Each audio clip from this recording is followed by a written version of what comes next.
say trust is registered with the Charity Commissioner in Mumbai, they want to convert it to Section 25 company. There is no procedure laid down under the law for converting one entity to another. What you can do is, while the trust is there, create a Section 25 company. Over a period of time, then close down this trust, because the trust can give by way of donation to this company, because it will have similar objects, and that's the only way. But because when you're talking of a trust, it is registered with the state government, Charity Commissioner, Law and Judiciary, Department of Maharashtra, whereas ROC comes under different things. So there is no provision in law for converting.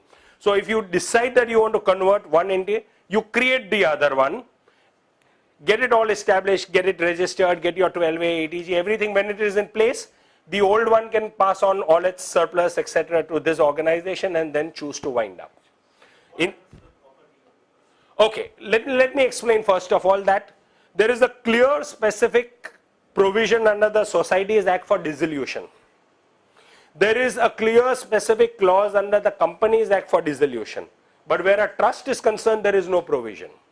In law, therefore, we say that trusts are irrevocable creatures. They cannot be wound up. But having said that, one can create, there are certain loopholes that people use by creating it as a defunct trust or a moribund trust, where all the funds, assets, properties are exhausted, and then you can, let's say, file a change report with the Charity Commissioner to state that after the final audit stating that there is no income, expense left, no liabilities left, and this trust is to be treated as a defunct or moribund trust. And some trusts have gone through that process and as good as wound up. But there is no winding up provision under the Trust Act. In fact, many people go to the department and say, we want to wind up. And they say, under which section can I wind you up? See, in law, everything is run by section. It's like you go to a police station, they say, under what section should I book this person? Everything is run by section and jurisdictions.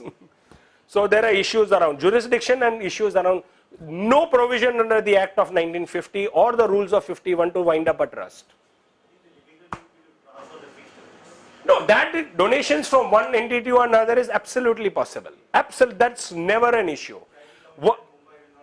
Where is the question? I mean, if you are telling me that one trust cannot give to another trust, then the Tata Trust, Mahindra Trust, Bajaj Trust would have been out of business 100 years ago. Their only job is to give donations to other trusts.